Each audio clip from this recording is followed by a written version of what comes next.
James Williams, City Planning. I would admonish each speaker to say your name each time you approach the podium and begin to speak. And this is for our recording, for the permanent record. Thank you. And I'd like to take 4 minutes of the 7 if I could. Great. Elizabeth Peterson, applicant's representative, 400 South Main Street, Unit 808, Los Angeles, California. This is a discussion of the legal standing of the building, its existing use, and its vested rights. The building is located on the bustling boardwalk of Dudley Court between Speedway and Oceanfront Walk. The properties to the north and south along Oceanfront Walk are zoned commercial uses with retail uses, and most of the buildings on the boardwalk are commercial uses. The 32-unit apartment house was constructed in 1921 under the Wynn family, naming the building Wynn Apartments with the intention of short and long-term stay. In 1928, the Los Angeles Times advertised the subject property as a short-term rental under the name Wynn Apartments. The advertisement read, "Why spend time your winter weeks at oceanfront on the sunny beach with low winter rates?" This is significant behind the term apartment house and the common interchangeability with the term apartment hotel. This can be observed in the Breeze Hotel, which was identified as Survey LA as a hotel and then listed on the Sanborn maps. Most importantly, in 1952 and 58, the last 2 building permits identified the hotel use and the current certificate of occupancy indicating H occupancy only, as was discussed with Zia Weintraub. The 1966 operative COO of the building authorizes the applicant to use 417 Oceanfront as a boarding house, apartment house, hotel, or apartment hotel, and we would argue that that is the case. Provided the substantial amount of end-of-the-deads indicating this building has been operating historically on and off as a hotel, we find that the applicant has vested rights to revert back to the building's historic use. This building is a historic cultural monument, number 1170, dated 11/27/18. The vested rights is additionally supported by the following provisions of the California Historic Building Code. Section 8102.1.4 qualifies historic buildings as properties that have an existing or occupied continued in such a use of occupancy conforming to the code or the standards of construction in effect at the time of construction, such as occupancy does not constitute a distinct hazard to life and safety as defined in the Historic Building Code. Section 8302.1, existing use, the use and character of the occupancy of a qualified historic building or property or portion there shall be permitted to continue the use in regardless of any period of time which it may or may have been unoccupied or by other uses.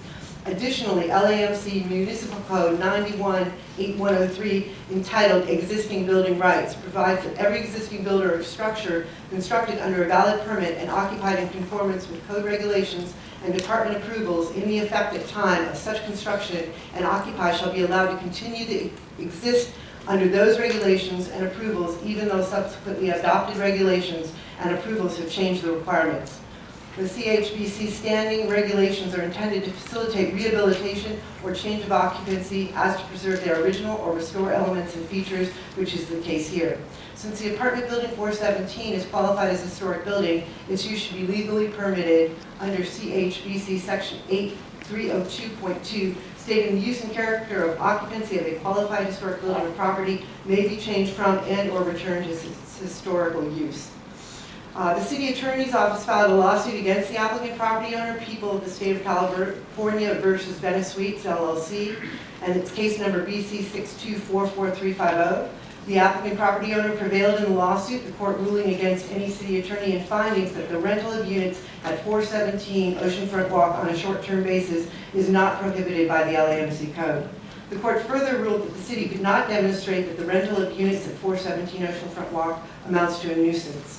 A negative declaration was also issued at 417 Oceanfront Walk in compliance with CEQA, reflecting that mitigated measures accepted by the applicant, the project will not create any significant environmental impacts.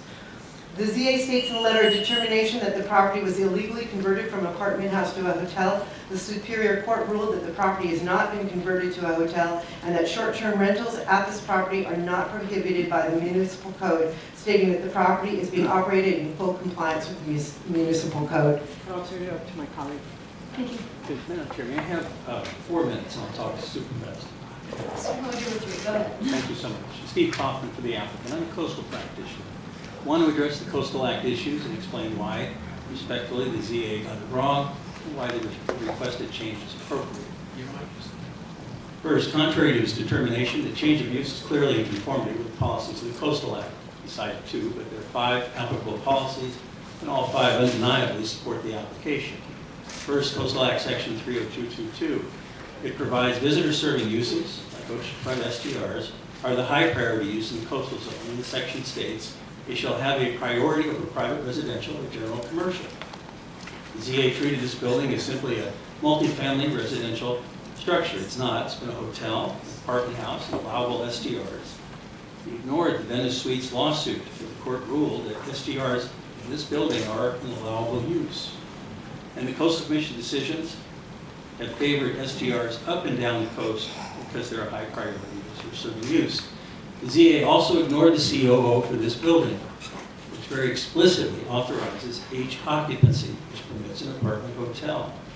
The error in characterizing the use proposed as strictly commercial, it's not, as the court in Venice Suites ruled. Your planner, Ms. O, was deposed in that case, and she testified that an apartment hotel is a residential building. ZA also erred, stating the apartment hotel would be inconsistent or incompatible with the existing multifamily residential uses in the area.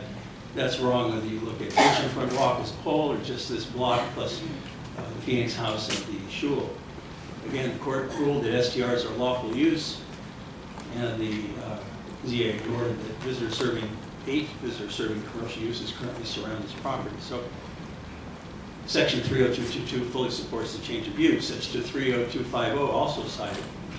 It's intended to prevent urban sprawl in areas that can't support development and lack adequate public services, but to concentrate development in the developed areas like Venice Beach, where it won't impact coastal resources. It supports the change of use. He missed 3 other policies. Section 30213, lower cost visitor and recreation facilities shall be protected, encouraged, and where feasible provided. The Commission analyzes hotels and other like uses like STRs in terms of this section. The section, by the way, was amended in 1981 to eliminate Commission jurisdiction over affordable housing. I represented the Commission at that time. There's none in this case in any event because of the Mellon determination. Section 30252, locate new development to enhance access to the coast by providing commercial within or adjoining residential. That supports this change of use. 30253, protect special communities like Venice because of their unique characteristics of popular visitor destination points for recreational uses. It supports this application. So the use proposed clearly in conformity with Coastal Act policies. ZA also erred in this finding that the change of use would prejudice the city's ability to complete its LCP in conformity with those policies. First, the proposed use clearly furthers those policies. Second, this is just a single building already being used for allowable STR use.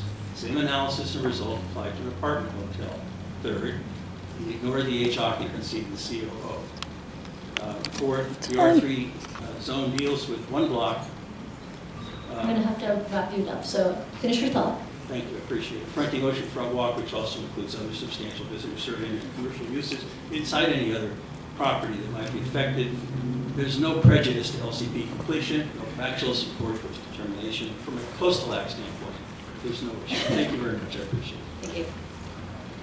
Okay, so let's have some cards here for the appeal. We'll now open it up to public testimony on this item.